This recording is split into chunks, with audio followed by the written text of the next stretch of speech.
Et je dirais que tout homme ou toute femme, tout être qui porte dans son cœur l'humanité est préoccupé par ce problème.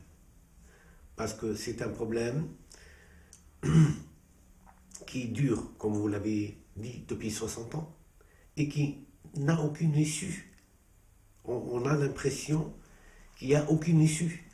C'est une espèce de cancer qui ronge de l'intérieur la conscience humaine.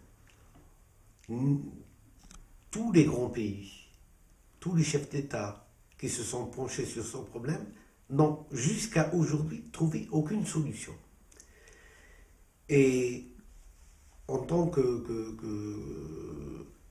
croyants, parce que nous sommes aussi, cette Jérusalem, c'est la ville 3 fois sainte, c'est quand même la ville sainte du judaïsme, la ville sainte du christianisme et la ville sainte de l'islam.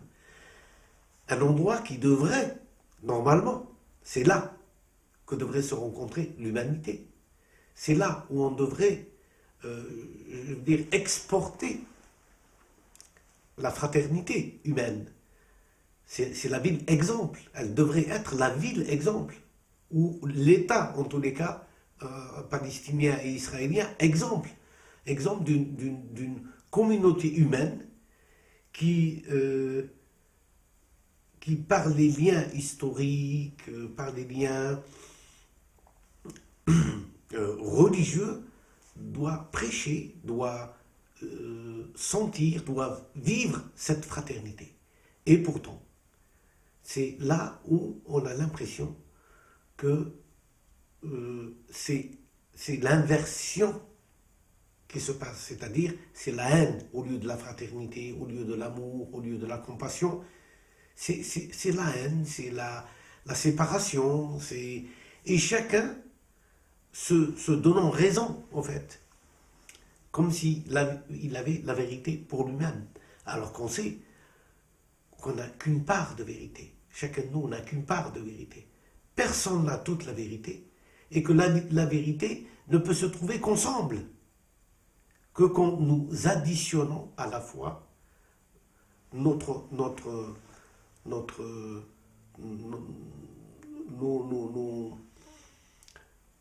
nos consciences. Parce qu'un homme, c'est quoi?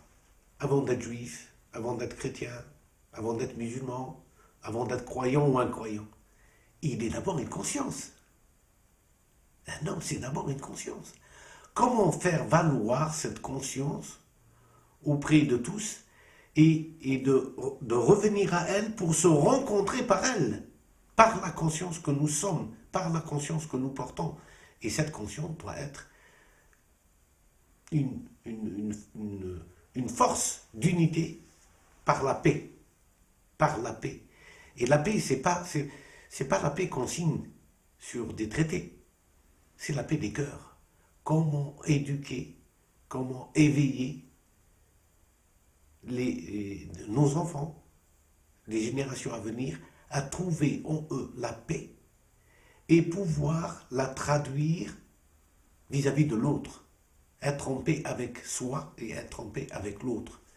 Alors oui, Vence, comme cette belle côte d'Azur où nous habitons, doit aujourd'hui, qu'est-ce que nous pouvons amener?